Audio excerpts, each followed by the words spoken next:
Hello बच्चों, आप सभी का एक बार फिर से बहुत बहुत स्वागत है आपके अपने यूट्यूब चैनल आनंद ऑनलाइन क्लासेस में। प्यारे बच्चों, जैसा कि आप लोग को पता है कि बोर्ड एग्ज़ाम 2024 में अब बहुत ही कम समय रह गया है। तो आज के इस क्लास में हम आप लोग के लिए क्लास 10th संस्कृत का 2 नंबर वाला प्रश्न, टॉप 10 प्रश्न लाए हैं, जिसको पढ़ करके ही आपको परीक्षा में जाना चाहिए, क्योंकि ये सारा क्वेश्चन वैसा क्वेश्चन है जो कई बार बोर्ड परीक्षा में पूछा जा चुका है और संभावना है कि इस बार भी पूछा जाएगा। ठीक है, तो चलिए आज के इस क्लास को शुरू करते हैं। उससे पहले आप लोग चैनल पर नए हैं तो चैनल को सब्सक्राइब करके बेल आइकन को प्रेस कर दें और इस बार क्लास 10th की तैयारी जोर शोर से अपने करने में लग जाएं। शुरू करते हैं आज का पहला प्रश्न कि आलस्य कथा का संदेश क्या है। यहाँ पर बताना है कि आलस्य कथा का संदेश क्या है। तो समझिए ध्यान से। आलस्य कथा पाठ के लेखक विद्यापति हैं। सबसे पहला बात, लिखना कैसे आप समझ लीजिए कि आलस्य कथा पाठ के लेखक विद्यापति हैं। आलस कथा का संदेश है कि आलस एक महान रोग है। आलस क्या है? एक महान रोग है। साथ ही साथ शरीर में रहने वाला महान शत्रु यानी दुश्मन है, जिसके कारण मनुष्य का विनाश हो जाता है। इसलिए हमें आलस नहीं करना चाहिए। हम यहाँ पर टाइम बिल्कुल भी बर्बाद ना करेंगे और वैसे क्वेश्चन को पढ़ेंगे जो डायरेक्ट आपके एग्ज़ाम में आता है। फालतू पढ़ना ही नहीं है। तो चलिए ध्यान से एक बार और समझ लीजिए कि आलस्य कथा का क्या संदेश है। तो आलस्य कथा का यही संदेश है कि इसमें ये बताया गया है आलस के बारे में कि आलस एक महान शत्रु के जैसा है, एक रोग है आलस, जो किसी व्यक्ति में प्रवेश कर जाता है तो उसका विनाश हो जाता है। ठीक है, बस यहाँ तक आपको लिख देना है। दूसरा क्वेश्चन ये है कि मंगलम पाठ का 5 वाक्यों में वर्णन करें। काफ़ी वीवीआई प्रश्न है।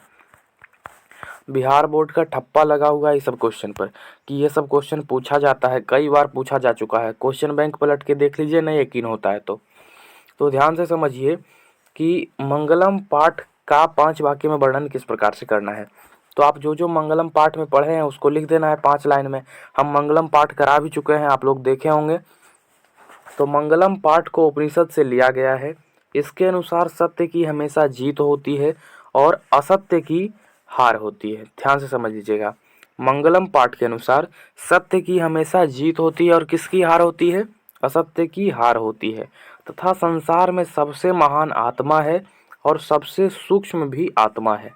ठीक है, तो कई बार ऑब्जेक्टिव में पूछा जाता है कि महान से भी महान कौन है, तो आपको बोलना है आत्मा। महान से भी महान कौन है? आत्मा। अणु से भी सूक्ष्म कौन है, तो बोलना है आत्मा। ठीक है, अणु से भी सूक्ष्म क्या है? आत्मा। ठीक है, और किसकी हमेशा जीत होती है? तो सत्य की हमेशा जीत होती है। और हार किसकी होती है? असत्य की होती है। ठीक है, और आत्मा के रहस्य को निश्चल संत ही जान सकते हैं। कौन जान सकते हैं? निश्चल संत, जिनके मन में कोई छल कपट ना हो, वैसे लोग ही आत्मा के रहस्य को जान पाते हैं। एक बार फिर से समझिए कि मंगलम पाठ का 5 वाक्यों में वर्णन कैसे करेंगे। तो मंगलम पाठ को उपनिषद से लिया गया है। इसके अनुसार सत्य की हमेशा जीत होती है और सत्य की हमेशा हार होती है। ठीक है, संसार में सबसे महान आत्मा है और सबसे सूक्ष्म भी क्या है? आत्मा है। निश्चल संत ही आत्मा के रहस्य को जान पाते हैं। बस यहाँ तक आपको लिख देना है। कोई ज़रूरी नहीं है आपको बड़ा लंबा चौड़ा करके लिखने के लिए, क्योंकि इसमें 2 ही नंबर आपको मिलेगा। तो बस उतना ही लिखना है जितना से काम चल जाए। ठीक है, चलिए अगले प्रश्न की तरफ हम लोग बढ़ते हैं। पुत्र वैभवम पाठ का वर्णन 4 से 5 वाक्यों में करें। देखिए, सब यहाँ पर क्वेश्चन जो है वो मोस्ट इम्पोर्टेंट क्वेश्चन है, तो आपको एक भी प्रश्न को स्किप नहीं करना है। वीडियो को अभी तक लाइक नहीं किए हैं तो लाइक कर दीजिए। चैनल पर पहली बार आए हैं तो चैनल को सब्सक्राइब करके बेल आइकन को प्रेस कर दीजिए। साथ ही साथ दोस्तों के पास भी शेयर करिए ताकि आपके दोस्त भी इसे देख करके इससे लाभ उठा सकें। और इन सभी क्वेश्चन में आज के इस क्लास से एक प्रश्न पक्का आएगा आपके फाइनल परीक्षा में। इसे आप लोग कॉपी पर जरूर लिख लीजिएगा, गारंटी है एक प्रश्न आएगा ही आएगा। तो पाटलिपुत्र वैभवम पाठ का वर्णन 4 से 5 वाक्यों में करें। इसमें क्या हो जाएगा कि पाटलिपुत्र वैभवम पाठ में पटना नगर के वैभव का वर्णन किया गया है। सबसे पहला बात कि पाटलिपुत्र वैभवम पाठ में पटना नगर के वैभव का वर्णन किया गया है। अच्छा, उसके बाद प्राचीन ग्रंथों में पटना का नाम पुष्पपुर, कुसुमपुर एवं पाटलीग्राम मिलता है। यहाँ अनेकों दर्शनीय स्थल जैसे तारामंडल, संग्रहालय, गोलघर, चिड़ियाघर, उच्च न्यायालय एवं महावीर मंदिर स्थित है। पटना का गुरुद्वारा सिख संप्रदाय के लोगों के लिए अति प्रसिद्ध है। ये पटना के वैभव के बारे में इतना लिख देना है कि पटना जो है वो बहुत ही महान नगर है। इसमें यानी पाटलिपुत्र वैभवम पाठ में पटना के बारे में पढ़ना है, पटना के इतिहास को जानना है। तो पटना का प्राचीन नाम क्या क्या था? पाटलिपुत्र, पुष्पपुर, कुसुमपुर एवं पाटलीग्राम था। अच्छा ठीक है, पाटलीग्राम क्यों नाम पड़ा? क्योंकि पटना के किनारे पाटल पुष्पों की खेती होती थी। पाटल पुष्प मतलब आप लोग समझते हैं गुलाब के फूल का खेती होता था, इसलिए पटना का नाम पाटलीग्राम हुआ। भगवान बुद्ध के समय में पटना का नाम क्या था? तो पाटलीग्राम था। और बुद्ध भगवान पटना के बारे में क्या कहे थे कि ये नगर आगे जाकर के महानगर होगा, लेकिन यहाँ बाढ़ और आग लगने की समस्या और कलह कलेश होते रहेगा। तो इन सभी बातों को आप लोग ध्यान रखिएगा, ठीक है। उम्मीद करते हैं आप लोग कुछ समझ में आ रहा होगा। बस आपको जितना बताया जा रहा है उतना ध्यान से समझते जाइए। संस्कृत में बहुत आसान है, आपको अच्छे मार्क्स लाना, ठीक है। चलिए आगे बढ़ते हैं। मंत्री वीरेश्वर की विशेषताओं का वर्णन करें। यहाँ पर क्वेश्चन नंबर 4 है कि मंत्री वीरेश्वर की विशेषताओं का वर्णन करें। तो आप लोग को पता है कि मंत्री वीरेश्वर किस कहानी में थे? तो आलस्य कथा में थे। और आलस्य कथा को कहाँ से लिया गया था? तो पुरुष परिच्छाद नामक एक ग्रंथ है जिससे लिया गया था। आलस्य कथा के लेखक कौन थे? तो विद्यापति थे। इन सभी बातों को आप लोग को ध्यान रखना है। ऑब्जेक्टिव यही सबसे बनता है, कहीं दूसरा जगह से नहीं आता है, ठीक है। तो क्या लिखना है आपको कि मंत्री वीरेश्वर मिथिला के मंत्री थे। वह स्वभाव से दानशील एवं कारुणिक थे। बात को ध्यान से समझिएगा। मंत्री वीरेश्वर स्वभाव से कैसे थे? दानशील एवं कारुणिक थे। वह प्रतिदिन गरीबों एवं अनाथों को भोजन और वस्त्र प्रदान करते थे। क्या करते थे? भोजन और वस्त्र प्रदान करते थे प्रतिदिन गरीबों को। कौन? वीरेश्वर, ठीक है। दानशील कौन थे? वीरेश्वर। दयालु कौन थे? वीरेश्वर। गरीबों एवं अनाथों को भोजन कौन प्रदान करते थे? वीरेश्वर। समझ में आ गया। चलिए क्वेश्चन नंबर 5 की तरफ हम लोग बढ़ते हैं कि देवगण किसका गीत गाते हैं और क्यों। 2 नंबर में काफ़ी बार ये क्वेश्चन पूछा जा चुका है कि जो देवगण होते हैं वो किसका गीत गाते हैं और क्यों। तो आप लोग को ध्यान रखना है कि देवगण भारत देश का गुणगान करते हैं और वह भारत देश में जन्म लेना चाहते हैं, ठीक है। और क्यों जन्म लेना चाहते हैं? क्योंकि भारत देश निर्मल और विशाल है। एक बार फिर से समझिए कि देवगण जो होते हैं वो भारत देश का गुणगान करते हैं और वह भारत देश में जन्म लेना चाहते हैं क्योंकि भारत देश कैसा है? निर्मल और विशाल है, ठीक है। यहाँ तक आप लोग को लिख देना है, हो जाएगा काम। क्वेश्चन नंबर 6 की तरफ हम लोग चलते हैं। विद्वान मृत्यु को कैसे पराजित करते हैं। यहाँ पर बताना है कि जो विद्वान होते हैं वो किस प्रकार से मृत्यु को पराजित कर देते हैं। तो प्यारे बच्चों आप लोग को ध्यान से समझ लेना है।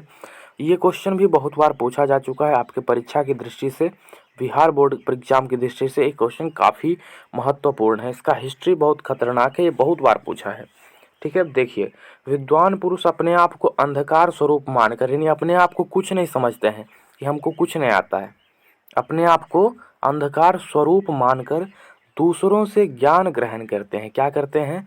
दूसरों से ज्ञान ग्रहण करते हैं और इस प्रकार मृत्यु को पराजित कर देते हैं, ठीक। समझ में आ गया आप लोग को। अगले क्वेश्चन की तरफ हम लोग चलते हैं कि सिख संप्रदाय के लोगों के लिए पटना का गुरुद्वारा क्यों प्रसिद्ध है। सिख संप्रदाय के लोगों के लिए पटना का गुरुद्वारा क्यों प्रसिद्ध है? तो ध्यान से समझिए, पटना का गुरुद्वारा सिख संप्रदाय के लोगों के लिए अति प्रसिद्ध है। लिखना किस प्रकार से, ध्यान से समझिए। पटना का जो गुरुद्वारा है वो सिख संप्रदाय के लोगों के लिए अति प्रसिद्ध है। क्यों? तो क्योंकि यहाँ सिख संप्रदाय के 10वें गुरु, ध्यान से समझिएगा बात को, काफ़ी इम्पोर्टेंट पॉइंट है, क्योंकि यहाँ सिख संप्रदाय के 10वें गुरु गुरु गोविंद सिंह का जन्म हुआ था। क्या हुआ था? जन्म हुआ था। तो पटना का गुरुद्वारा सिख संप्रदाय के लोगों के लिए क्यों प्रसिद्ध है? तो पटना का गुरुद्वारा सिख संप्रदाय के लोगों के लिए अति प्रसिद्ध है क्योंकि यहाँ सिख संप्रदाय के 10वां गुरु, कैमा गुरु, 10वां गुरु गुरु गोविंद सिंह का जन्म हुआ था, ठीक है। समझ में आ गया आप लोग को। चलिए क्वेश्चन नंबर 8 की तरफ हम लोग चलते हैं कि पटना में प्रमुख दर्शनीय स्थलों का उल्लेख करें। यानी यहाँ पर बताना है कि पटना का कौन कौन ऐसा दर्शनीय स्थल है जो प्रमुख है। तो ध्यान से समझिएगा, इस क्वेश्चन का आंसर क्या हो जाएगा? पटना में गोलघर, चिड़ियाघर एवं महावीर मंदिर इत्यादि अनेक दर्शनीय स्थल है। आपको बस दर्शनीय स्थल का नाम लिख देना है कि पटना नगर में गोलघर, चिड़ियाघर, तारामंडल, उच्च न्यायालय, महावीर मंदिर इत्यादि अनेकों दर्शनीय स्थल हैं। ठीक है, यहाँ तक समझ में आ गया आप लोग को। टाइम बर्बाद नहीं करते हुए अगले क्वेश्चन की तरफ हम लोग चलते हैं। विवाह संस्कार में कौन कौन से कर्मकांड किए जाते हैं। अच्छा, इससे पहले आप लोग क्लास को लाइक नहीं किए हैं तो प्लीज़ लाइक कर दीजिए। चैनल पर पहली बार आए हैं तो सब्सक्राइब कर दीजिए, आप ही का फ़ायदा होगा। और वीडियो को मतलब ज़्यादा से ज़्यादा दोस्तों के पास शेयर करें। इसमें बताना है कि विवाह संस्कार में कौन कौन से कर्मकांड किए जाते हैं। तो प्यारे बच्चों ध्यान रखिएगा कि जो विवाह संस्कार होता है वस्तुतः मनुष्य गृहस्थ जीवन में प्रवेश करते हैं। किसमें प्रवेश करते हैं? गृहस्थ जीवन में प्रवेश करते हैं। इस संस्कार के अंतर्गत निम्नलिखित कर्मकांड होते हैं। क्या क्या होते हैं? सबसे पहला क्या होता है? पानी ग्रहण, सिंदूर दान, कन्यादान, मंडप निर्माण इत्यादि अनेक कार्यक्रम होते हैं। किस संस्कार के अंतर्गत? तो विवाह संस्कार के अंतर्गत। समझ में आ गया होगा। उम्मीद करते हैं कि आप लोग को बहुत ही अच्छे तरीके से ये सारा क्वेश्चन समझ में आया होगा। यदि अच्छा लगे क्लास तो सब्सक्राइब करके चैनल को बेल आइकन को प्रेस करें ताकि हम कोई भी क्लास लें तो आप तक पहुंचे। और इस चैनल पर क्लास 10th बोर्ड एग्जाम से रिलेटेड अनेकों क्लास होते रहते हैं, तो आप लोग इसको सब्सक्राइब कर सकते हैं। और साइंस का भी सीरीज चल रहा है तो आप लोग जा करके उसमें भी जुड़े। सब्जेक्टिव क्वेश्चन का चल रहा है 2 नंबर वाला, 5 नंबर वाला, तो उसमें भी जा करके देखें और उससे ज़रूर आपको फ़ायदा होगा। और उसको उस सीरीज से बाहर क्वेश्चन नहीं आएगा, ये मेरा गारंटी है। आप लोग उसको जा करके ज़रूर देखें। उसका लिंक इस वीडियो के डिस्क्रिप्शन में होगा, तो आप लोग उसमें जा करके जुड़ सकते हैं। धन्यवाद।